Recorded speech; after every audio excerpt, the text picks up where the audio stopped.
He didn't warm up. He lit a cigarette. That's not a metaphor. That's not a myth built up over decades of football nostalgia.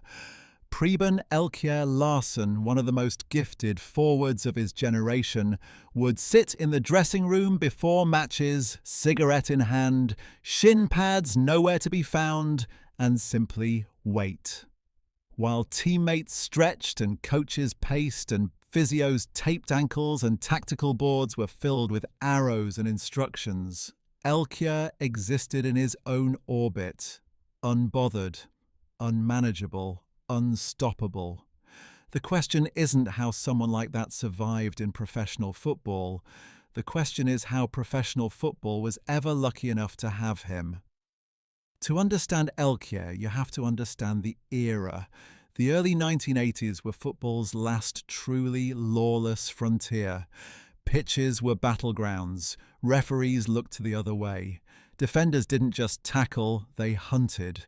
And in that environment, most players learned to survive by being careful, by being smart, by staying within the lines. Elkjaer did the opposite. He ran faster, hit harder, and played with a kind of reckless joy that made him look less like a professional athlete and more like someone who had wandered in off the street and decided to embarrass everyone in the building. The game was brutal, and he was more brutal than the game. He was born in Copenhagen in 1957, and from the beginning, football was never going to contain him neatly. He came up through Danish football at a time when Denmark was not a nation anyone took seriously on the international stage. This was before the Euros, before the World Cups, before the golden generation that would eventually shake the continent. Danish football was a footnote. Elkjaer was supposed to be a footnote too. He wasn't. By the time he arrived at Lokeren in Belgium in the early 1980s, it was already clear that something different was happening.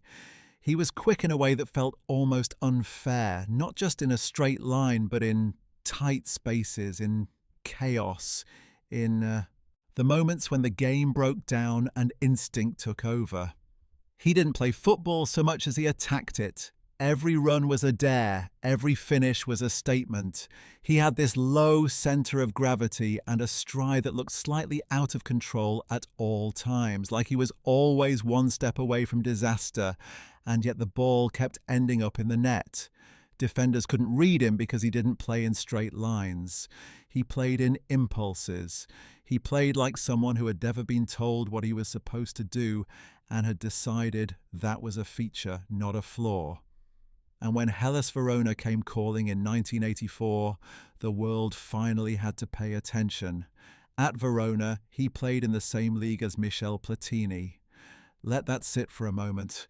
The most elegant footballer in Europe, a man who seemed to play the game in slow motion, in perfect geometric lines, playing for Juventus, while Elkjaer lined up for the unfancied side from the north of Italy.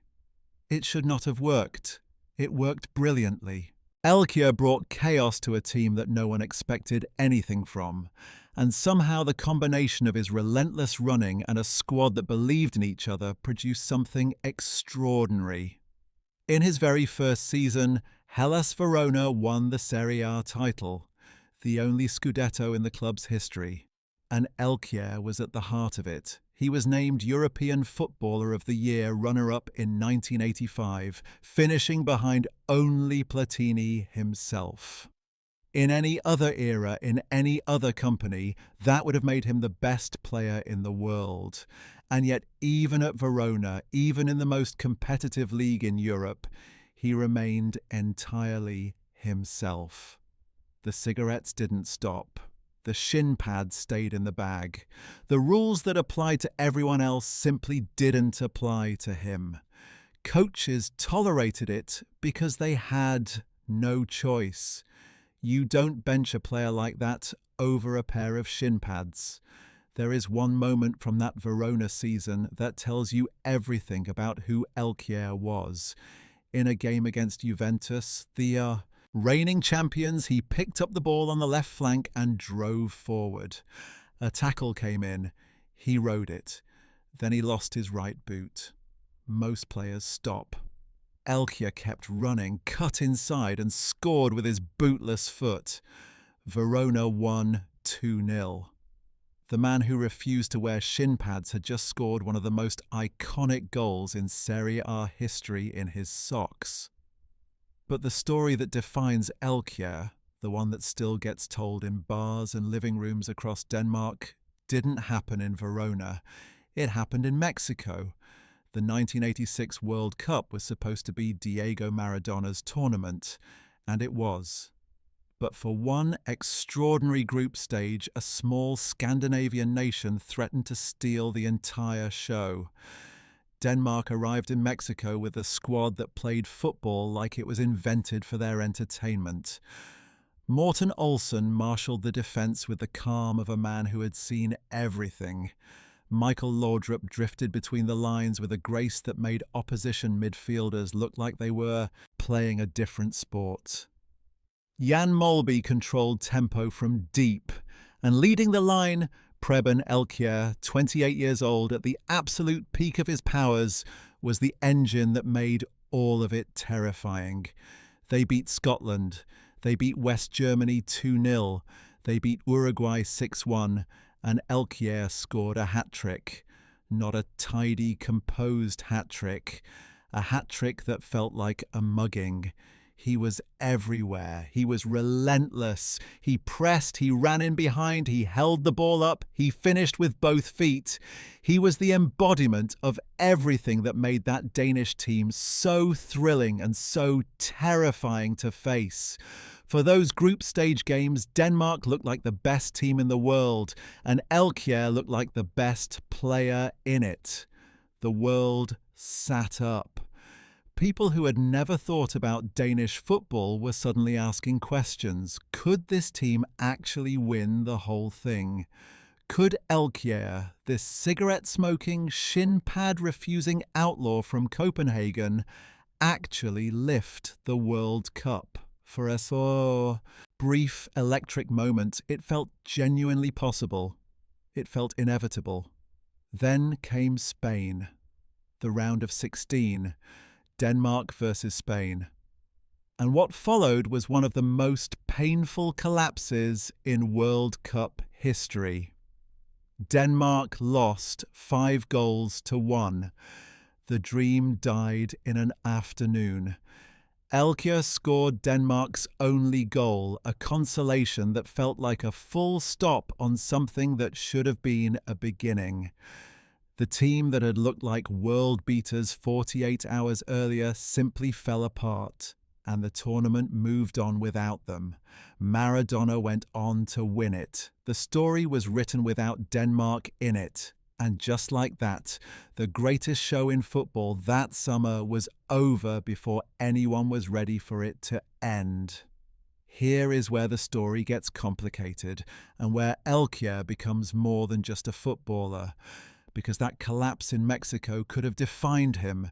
It could have been the thing people remembered, the man who burned bright and then vanished, the team that peaked too early, the tournament that got away. But it wasn't, because what Elkjaer represented was never really about trophies or tournament runs. It was about something harder to measure and far more important. He represented a version of football that was disappearing even as he played it. A version where personality was not a liability, where a player could be genuinely, defiantly himself and still be world class. Where the game had room for the unconventional, the unpredictable, the slightly dangerous. Football in the late 1980s was beginning its long march toward professionalism, toward sports science, toward the sanitized, optimized, brand-managed version of the game we largely have today. Elkjaer was the last great argument against all of that. He was proof that the game didn't need to be controlled to be brilliant. Sometimes it just needed to be let loose. He left Verona in 1988 and returned home to play for Vejle BK in Denmark. He was 31, still capable, but carrying the weight of a career. Played at full throttle. He gave it 2 more years, retiring in 1990. There was something almost poetic about that ending. He didn't go out in a blaze of glory. He just quietly stopped on his own terms in his own country when he was ready. The game never really got to decide anything about him. What he left behind was a legacy that grows stranger and more valuable with every passing year. Because the more football becomes a machine, the more Elkjaer looks like a ghost from a better time. A time when the game could produce someone who smoked in the dressing room and still finished runner-up for the Ballon d'Or. A time when Denmark could arrive at a World Cup with no real history and nearly break the whole tournament open. A time when football had outlaws, and the outlaws were the best players on the pitch. There is a version of this story where Elkjaer is a cautionary tale. The talent that never quite reached its ceiling. The team that fell apart when it mattered most. The era that ended before it could fully deliver on its promise. But that reading misses the point entirely. Elkjaer didn't fail to reach his ceiling. He played without one. He set his own terms, ignored the ones he didn't like, and produced football that people are still talking about 40 years later. That hat-trick against Uruguay, that Serie A title won in his socks, that image of a man sitting in a dressing room with a cigarette, completely at peace, about to go out and be one of the best players in the world. And that, in the end, is what makes him unforgettable. Not the trophies, not the statistics, not even the goal against Juventus without a boot, though that alone would be enough for most careers. It's the image of a man who looked at every rule football tried to impose on him and simply decided it didn't apply. Who played with a freedom that the modern game has almost entirely engineered out of existence, who reminded everyone watching that football, at its best, is not a system, it's a feeling.